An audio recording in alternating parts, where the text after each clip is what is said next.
My name is Alina Revelis, and I'm the founder of AI Future Leaders.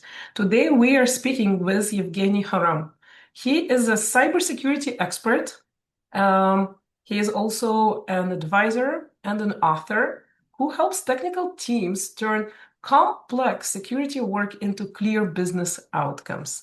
This past year, he wrote a very interesting book titled Architecting Success. And today he's joining us to speak about the art of soft skills, which is an extension of what you speak in this book, right? The art of soft skills and how to keep your humanity and win with AI. We're actually very excited to have you. I know you also did a TED talk last year. It Yes. was Yeah. it was very nice. I likely listened to it, and thank you. It's great to have you. Thank you very much. Thank you. We'll talk today about different ideas. We'll also give you some homework as well later on. I was debating if to do slides and not to do slides. And in the end, decided that I do slides because people may be going to be more visual to see. So let me share my screen. Let me know if you can see my screen as well. Yep. Yeah. Just gonna be off the Zoom part. Great. So we're going to begin. We're going to, of course, leave time for questions. I know people joining right now, and it's also going to be available on YouTube or other media as well. And the idea behind today is I hope to kind of open your mind and tell you more about what are soft skills, why we're talking about them, and why they even more matter in the age of AI. So I'm going to try to touch soft skills but in the same time mention why AI matter in this case and where we play with each of them. So in the beginning, Evgeny already mentioned who I am. I've been around for quite a long time. I learned a lot by communicating with customers. I learned a lot by writing the book, by having my podcast, by talking to people. I did my personal journey from a very, very shy boy to become a speaker, speaking in many different conferences, having my own podcast, having my own conferences, writing a book about communication. And with doing consulting for a very, very long time, I realized very, very simple things. One, people buy from people. And by buy, it's not just buying an ice cream, buying AI solution, buying security solution. It's also when I'm trying to preach you, when I'm trying to consult you, when I'm trying to give you an advice, I'm still selling you my ideas. And what does it mean? It means that if I didn't create a connection with you in the beginning, then I will not able to sell you my idea. And this idea could be anything. So that's why we kind of spoke about this before the recording that we all in sales. I do believe we all in sales. Now, where AI coming? AI is very, very interesting because in one way, AI is an enabler, but in a different way, AI is also a showstopper because while AI is amazingly does what it does, and you can have amazing examples and a lot of examples about what can it do, it's also a blizzard. When you tell him, don't do that, or why are you doing this, or I have to do that, it will try to please. It will try to always do something you ask it to do. At least right now. We don't know what's going to happen in a few months, a year, 2 years, but right now, majority of the system I interacted, the moment I push back, the moment I do something, it will stop. And this is not the reality with a human being. This is not a reality with the communication we have when we're talking to friends, when we're talking to peers, we're talking to management, or leaders talking to people. I personally believe that one of the main factors of a leader, for example, is to slightly push the people that are around them, putting them out of the comfort zone. Because a lot of studies are done that we are learning when we get pushed. We are learning when we're out of the comfort zone.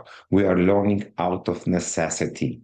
Only few of us going to learn and evolve just because they want to. Majority of us will do it because somebody pushed them or the situation pushed them as well. And this is where the idea comes that AI is raising the ceiling quite a lot, the floor, sorry, quite a lot, but we're the human that can actually decide what's happening with the ceiling. We are the one that's still in control, and I hope we're going to remain in control as well to understand and also evolve with the AI. And here's a sad reality. Think about that. We say how amazing and how smart is AI. But when you're on the phone, when you're talking with someone, so for example, even right now, I'm on Zoom, I'm talking to you, I'm not walking anywhere. But if I would be talking on the phone and walking on the street and communicating with you, if I step in water, something will change. Something will indicate in my voice that something happened with me. Would AI catch this? Would AI have enough emotional intelligence to understand what's going on? Right now, no. And this is, in my mind, one of the biggest differences when we're talking about soft skills and communication. As a human being, as a team leader, as a team person, as being part of the team, somebody that's working, we understand that everybody is wired differently. We understand and learning that we need to approach to every person in a different way as well. AI is not there. AI may understand how you write, may adapt your tone, but it will not be intelligent enough, at least right now. Again, we don't know what's going to happen in the future, to catch that your tone change, to catch that you are upset, to maybe understand that you're not having a good day because you didn't tell her having a good day. Why? Because you dress differently, because you act differently, because you're more snappy, or vice versa. Maybe you have an amazing day because you're smiling, because you had an amazing evening yesterday, you went for a nice dinner, you see friends, or you went to a gym. A lot of different factors. And our communication is the one that we understand these nuances. And this is probably a good time to actually explain when we say soft skills, what does it mean, soft skills? The way I like to describe it, we have soft skills, we have hard skills.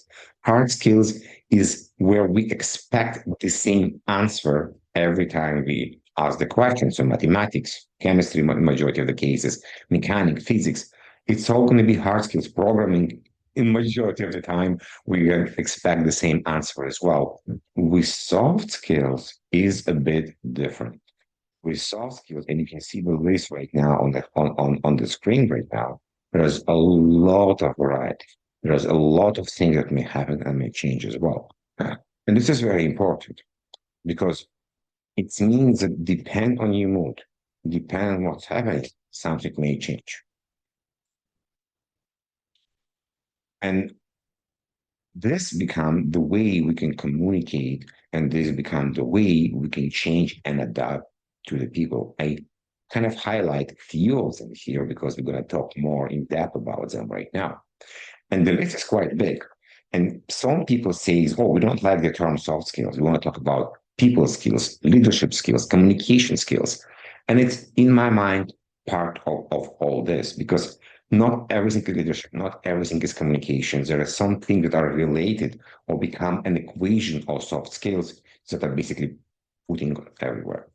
So let's begin because we're going to talk about different parts. I like to call them building blocks.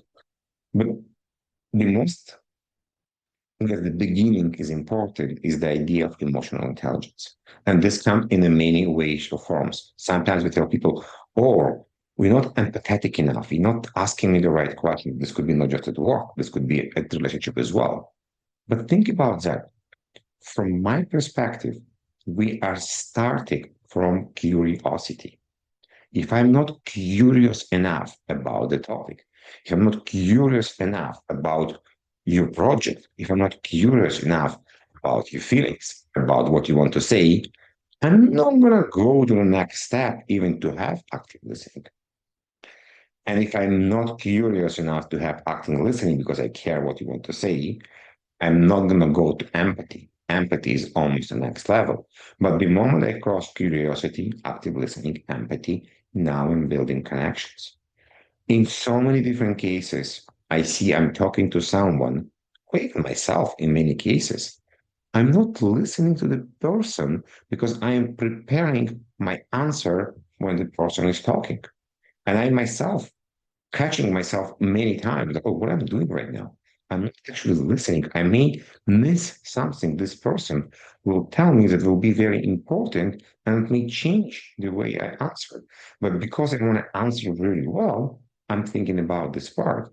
And the moment we understand this mechanism, the moment we understand the mechanism that we need to talk with other person, we need to communicate with other person and not just be in our head, and become curious about this person, we're going to enable quite a lot. And the moment we build this connection and we will able to connect to people on a different level, you will see a lot of different changes. And I see a few questions here on Zoom, but okay, there's actually a welcome message, so we can tackle them later on as well. You will see the difference in the way you talk to people, the way people talk to you. And in some cases, funny enough, even the way you communicate with AI may change as well, because you will realize the way you communicated, the LLM may don't understand you and may need to adapt a different approach. For the people that have been around for a long time, probably remember the sign. I had a Nokia myself, and I still remember Nokia connecting people. I think, with all the respect to Nokia, it's no longer doing phones, so we connect to people differently. And to connect to people right now, we need building blocks. I already mentioned the term, and we're going to go to variety of building blocks right now that I think in creating this entire house of you be able to communicate, understand, and build the soft skills that will help you to become a better programmer, a better leader, a better person as well. So, one, and this is very, very important, how you consume information. And if you think about that, we're all different. Some people like to read, some people like to listen, some people like to type or like to write. Some are part of it. Majority of the people has a big chunk of visualization. It means we need to see. It means we want to understand how it's working. But some of us, not enough. We want to write down the information. Why many people in the universities asking you to write and write by hand? Because by writing the ideas, you remember them better. In some cases, for me, even by writing the ideas, I'm not looking at them later on, but the idea of writing working for me. But I know I'm a kinesthetic person. I can write and get the information. Some people can listen to audiobooks, some not. Why it's important? Because when you understand how you consume information, you can now understand and learn and ask questions. We talk about guidance later on a bit, how other people consume information. So when you're working with your peers, when you're working with your team, or even maybe you're working with your management, by understanding how they consume information, you can adapt the conversation. You can say, oh, would you like me to explain to you? Would you like me to show to you? Do you want the material and you want to touch and play by yourself? Everybody will be different. And this becomes one of the building blocks for you to elevate your communication and ideas. The next one in the list, and it's really related to the beginning of one because we're building building blocks, is analogies and metaphors. So I'm in cybersecurity. And I've been in cybersecurity for a very long time. Every time somebody asks about cybersecurity, I want to explain, but the way the large enterprises protect themselves and building architecture is very, very different than we're doing it at the house or at home. So I like to have analogy of a house. I'm starting to explain that the fence is one part, the windows is different part, the camera is something else. So I'm doing an analogy or metaphor of a house, and I'm explaining different components of cybersecurity architecture for someone that is not in cyber. But you don't have to use a house. You can use something else. So when you're explaining your ideas, when you're trying to convey your message, it doesn't have to be in cyber. This could be in AI, this could be in health, this could be somewhere else. You can find the right metaphors for the person or analogies you're trying to use. So security awareness, for example, I'm going to talk about cyber for a second again. Usually, when you're talking to a C-level people, they don't really like to learn about security awareness. They say we don't need it, we know everything. But if you reflect and tell them and do an analogy about their personal life and ask them, hey, you probably have kids. When you go to a park, do you tell your kids what will happen in case they get lost? They're like, yeah, of course, it's safety. Oh, so you agree on a place, or right now have a phone. So you're basically doing security awareness to your kids, but right now you don't know the security awareness for yourself. And that usually click, like, oh, now I understand what you're saying. Because we didn't provide example for the personal life. Nothing stopping you to understand that somebody else like baseball, golf, racing, and provide analogy from their life, provide analogies from there. And I think this is actually a very good use of AI because you may go to ChatGPT, Claude, Gemini, whatever is your favorite LLM tool and say, I would like to have an analogy of XYZ, depending on your field, and give it me in this case. And this will give you an example and a lot of examples on how you can do it. So metaphors and analogies, I think it's an amazing tool to use soft skills. And we're going to continue and talk more about this. And I'm going to Yeah, these turn are this very relevant points, I find. Um, I find a big challenge now is selling your concepts. It could be yes, AI projects. It doesn't have to be an AI project, but taking your project from a POC to a production project, you have to not just convince leaderships and executive teams that, you know what, this is an excellent project to go from a proof of concept to a production grade project. I find that, yes, it is definitely selling your idea and justifying it, finding that ROI, finding that solution. But you're right, the C-suite, they may not care about how it's going to work. They would focus more on the value. Other teams might prioritize, is your solution safe? The risk associated with it. everybody has their own problem. This could be Yes. security, privacy, money, cost. You're absolutely Yeah. right. So this why you want to talk in the language other people understand. And you touched on a very interesting point, and it's a bit different, but the very, very smart people also assume that everybody else really care about the technology they care about. And you're right, the C-level care about the business, the outcome, the money. Do we need to hire more people? And that's true. I actually see that quite a bit um, in some individuals that are very technical, and when they go to present their ideas, they find that they hit a wall. And I actually had a conversation with a colleague the other day, and I said, you know what? You're approaching this as a data scientist.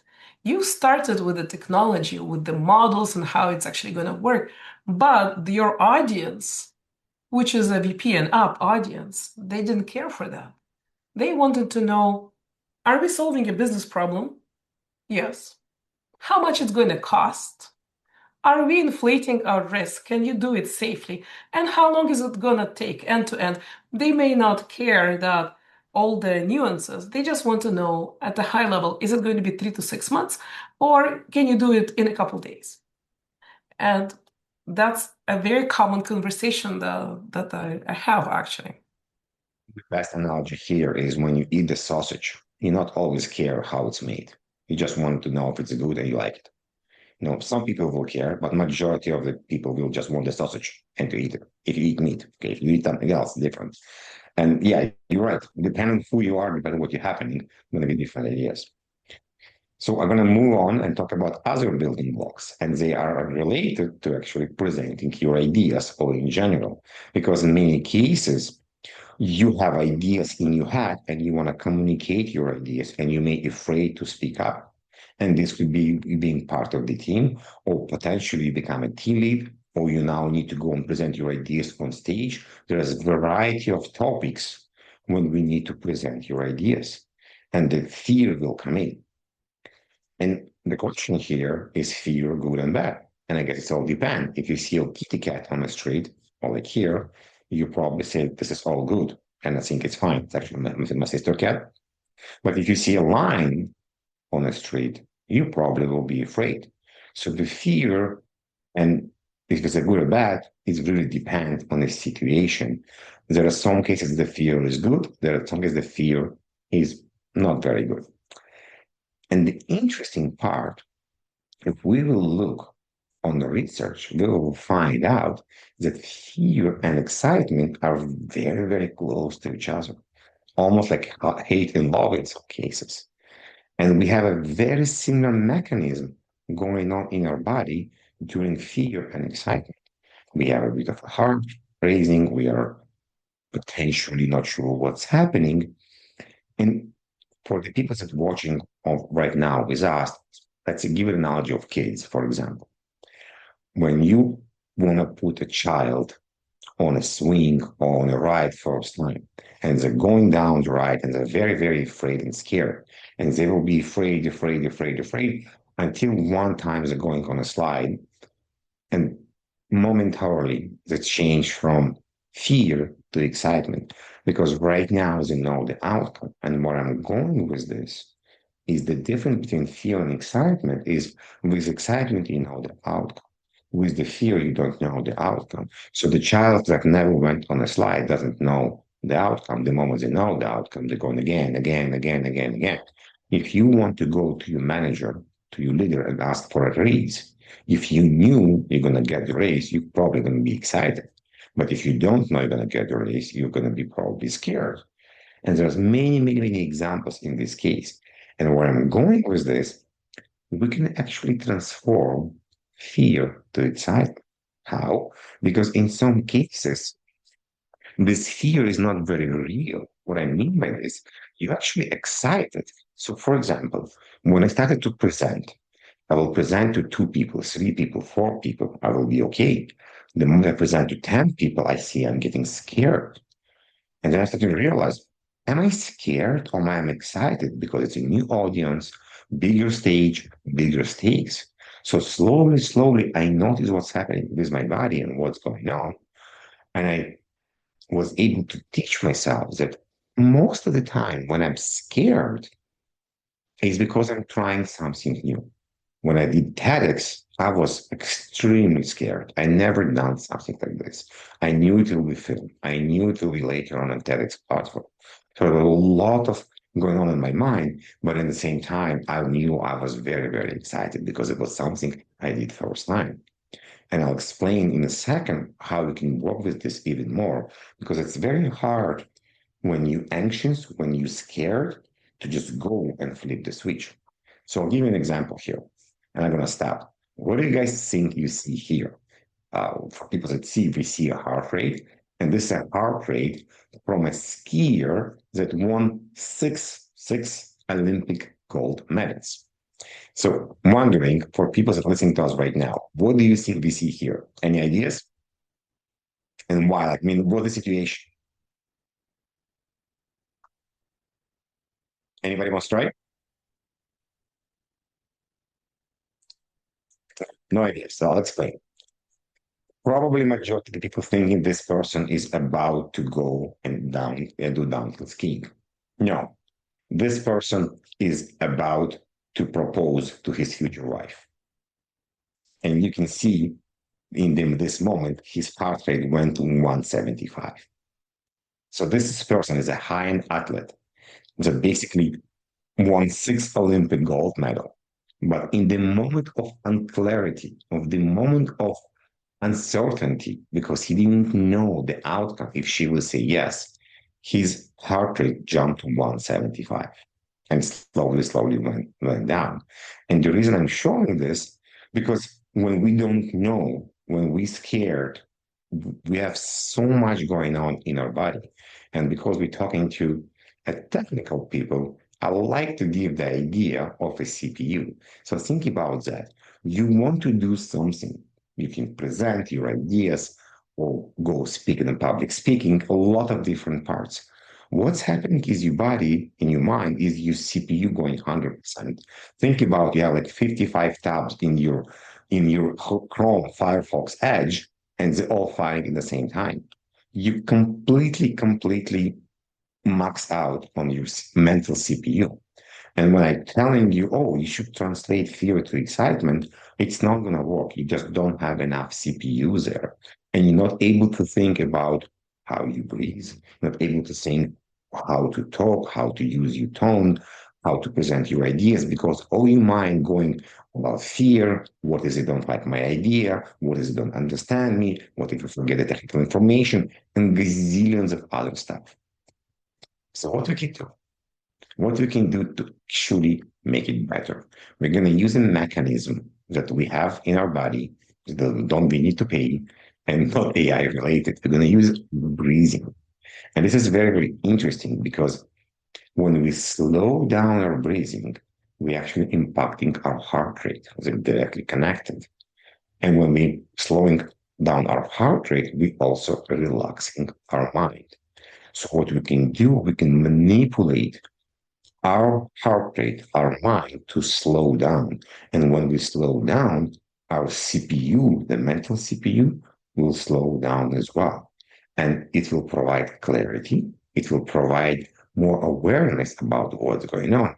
And it will enable us now to think about translating fear to excitement, become a better speaker, removing arms, arms what you like, and a lot of filler words, for example. So what I learned during doing podcasting for the last 5 years, that many people are so um, not really excited, scared to be on a podcast, for example, or to be on a live show, that they will have much many arms and filler words. But the moment they relax and start the presentation or the communication, they will slow down and we have less of them. And what I learned is what you can do, and if anybody did Toastmasters, for example, is you can replace filler words with pauses. So instead of saying, "Hi, I'm Evgeny, today I'll talk about my AI amazing solution," I can say, "Hi, I'm Evgeny. Today we'll talk and explain how is my new AI solution works." For example. Now, how do we teach ourselves to replace filler words with pauses? We need to have almost like a watchdog in our mind that will help us to replace this. By doing this, we need to learn how to regulate ourselves and slow down. And what you see right now on the screen is different breathing mechanism. Why I'm showing you this? Because regularly we breathe 12 to 20 times per minute. Now, if we slow down this to about 3 or 4, and this is where box breathing comes in as well, we will able to reduce our heart rate from 60, 80, whatever you have, everybody's different, to 50, maybe to 40 as well. And by slowing down our heart rate, we will able to slow down our CPU, the mental CPU, and we will able to create this watchdog that will able to help us to think about how do we not introduce filler words? And we will doing it consciously, it become a habit. How do we speak more clarity? How we remember what to do? And bulk language is very, very easy. We're not gonna do it right now, but I'll at least explain to you, and I will actually provide some ideas on where you can find like guided box breathing as well. But the idea is we inhale for X amount of seconds, 4 seconds, for example. We hold for X amount of seconds, 4 seconds. Exhale for 4, and hold for 4. So the square, in case of 4, will be 16 seconds. If you do it for 5, it will be 20 seconds. 20 seconds is basically 3 breaths per minute. Compared to 12 or 20 or 15, it's much, much less. And if you, after the session, will stop and do it for a minute or two, you will feel how your mind is shifting and slowing down. It's an amazing tool and it's worked really well as well.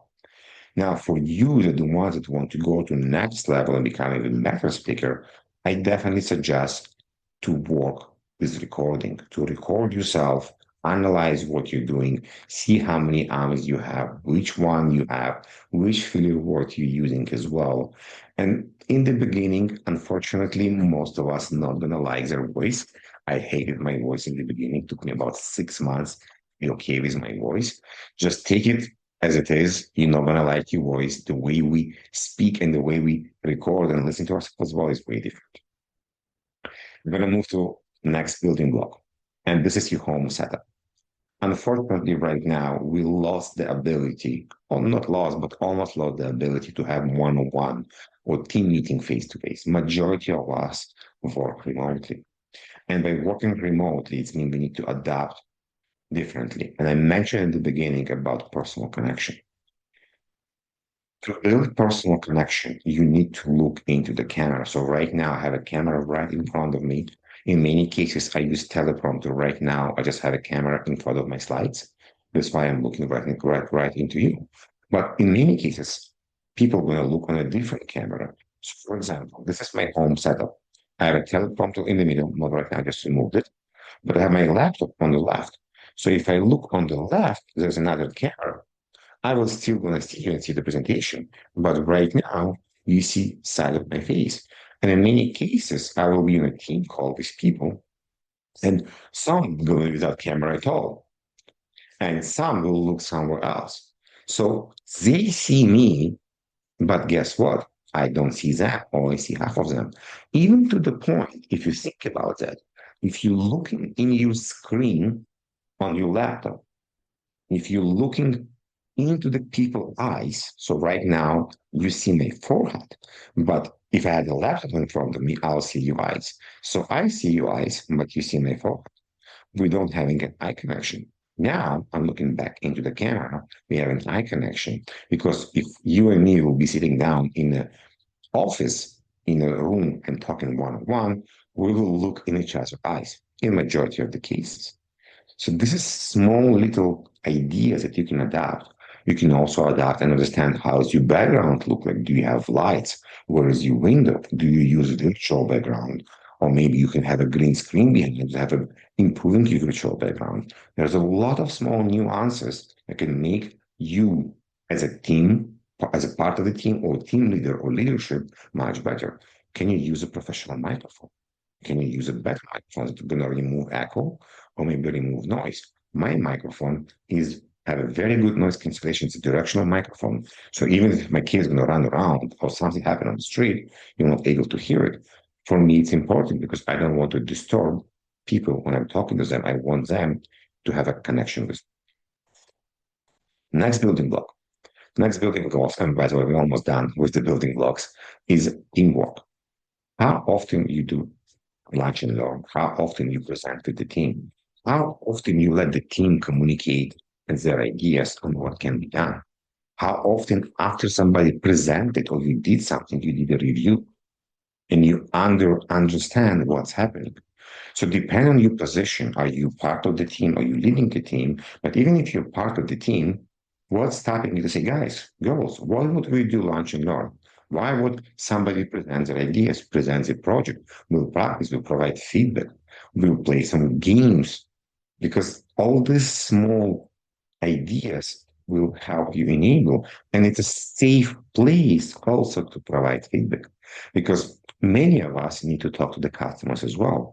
I always told my team in the past when I was leading a team that it's okay to make mistakes. It's okay to ask questions when you in the company, when you're going to a customer, you want to avoid, you want to be as clear as possible. You want to ask all the questions and potentially understand all the scenarios before you go to a customer.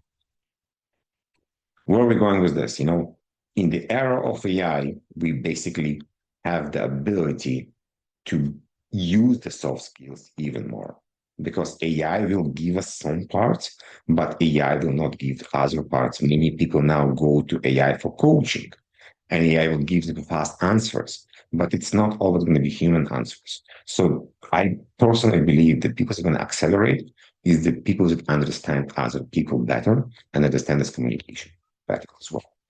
And I don't know what's happening in your mind for the last half an hour of the presentation, but you may asking about what will happen to me. Would AI replace me? What if my team will go to AI and ask questions and not me asking questions? A lot of us having the imposter syndrome even without AI and with AI as well. It's a relevant question, but it doesn't mean it's true. It doesn't mean it's going to happen. But you Yeah. actually, sorry? It's a good question. There was a study that came out recently, a very curious study exploring what happens with AI in the workplace and adoption. And Mhm. it seems that employees are putting a lot of resistance. And it comes out of fear. What if I'm going to be replaced? And even with the most amazing AI tools that actually solve what you want to do and make your job faster and easier, there is that fear. And the fear is, what if I'm replaceable? what if AI can do my tasks? So if it can do my task, it means maybe it can even do my entire job. And what if I'm not quick enough to learn everything out there because it's moving so fast? I know I'm in this industry. I'm nonstop learning, researching, studying, well, and teaching this topic quite a bit. And even my students, they're saying, well, why learn, let's say, Python? Because now you can do wipe coding. Or why learn this tool? Because in 6 months it might be obsolete. And what if I become obsolete? And that's a huge, huge thing. So it is creating a ton of fear. Individuals are, some are taking a preemptive strike. They're saying, you know what, this is coming. I'm going to shift what I do, or I'm going to shift the way I do things. I'm going to either learn AI or reskill or upskill. And that's actually true. All these questions are very, important to address. Great. Yes.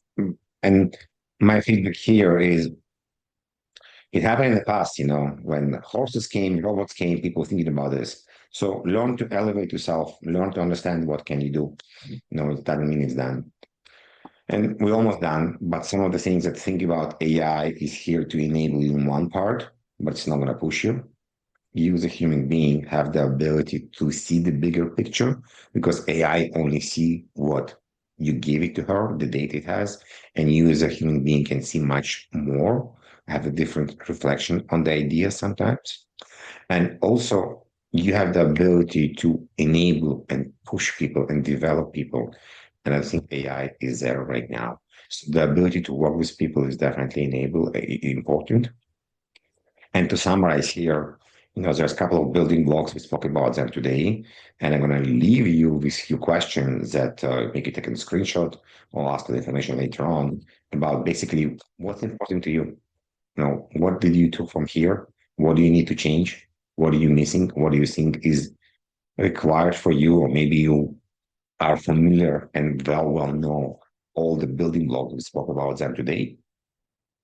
So this is about half an hour, a bit more. And I don't want to talk for a very long time. I'm happy to answer questions and kind of understand what can be done more. Also, last part, we spoke about box breathing for some time, and I was able to use AI to create my own breathing app to help people and to navigate people to do box breathing. There's, of course, much more we can talk about how we can normalize our nervous system using breathing and other techniques, but feel free to connect to me on LinkedIn on the QR on top, and feel free to play with the breathe flow app with the QR on the bottom. And happy to answer questions if there's questions.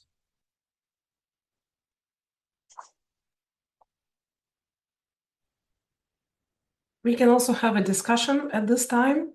Evgeny is a cybersecurity expert who also is a speaker on this topic, soft skills. How do you keep your humanity? And I see that you created an app that helps you practice your breathing and those skills to calm down, I guess, and control your emotions and control that heart rate. Quite a lot. It's actually working really well. And if you're doing daily, you slowly can able to almost like anchor the feeling and go to there all the time, like by remaining this. So it's almost become a skill. Not a cloud skill, just your skill. Mhm. So a lot of folks out there are overwhelmed with AI. What are your thoughts about, well, you are in the cybersecurity industry. How are you? And I know you're going to be joining us in a panel um, in May on cybersecurity. But what are your thoughts around AI, cybersecurity threats, and how can we actually adapt? Because our fears around AI, they are, well, they're real fears. and businesses need to adapt, and we as humans need to adapt. There's now more sophisticated attacks with AI, and there's also, on one hand, systems that use AI to protect, and then other systems are using AI to attack. And we, as humans in the middle, we are feeling that this is a huge concern. So, what are your thoughts? There's a couple of things here. It's a much longer conversation as well, and that is something to talk about in May. But few things. One is back to basics. You cannot go and buy all the fancy tools like you can, but it's not going to help you if you don't have the basics. And the basics is understand your assets, understand the people, understand how information flow inside your company. And by doing that, now you can create what we call defense in depth. If you're talking about castles from medieval times, they build it in a way that if the attacker penetrated one wall, there's going to be another wall, another wall. Same way we're building architecture and design in the big companies. We want to separate and we have all kind of segmentation and different mechanisms to protect this. So by having our basics done correctly and maximizing the way it's configured, it's one way to do it. Because if the other people using AI were not able so quick to adapt during the attack, we have to do it before the attack. This is one. Two is also use AI systems that are able to recognize and find the AI attackers on top of the basic stuff. I want to thank you for joining us today, and I want to bring us back to this talk, which is titled, How Do We Keep Our Humanity in the Age of AI? And if you could give some words of advice to our audience on this topic. I'll say one thing that don't wait for the situation where you need to use the skills we discussed today. Start preparing and start practicing the skills. And this could be creating a random conversation with people. Try to understand how you communicate. Try to understand, do you use filler words? Try to understand and learn how do you consume information? How do you communicate with the team? So be proactive. Almost the same advice I gave you about basics for cybersecurity. Do them for yourself. Understanding what are your basic skills and which skills you need to improve and work on them. So I'm sensing you're saying keep on learning, stay Not just proactive. learning, but also implementing, because a lot of people learning, but they're not implementing that. So learn and implement and then learn something else. Evolve, become a better version of yourself. Sounds good. That's actually excellent advice. I want to thank you for joining us this evening and everyone that joined us for this expert talk. Thank you for sharing with us your insights.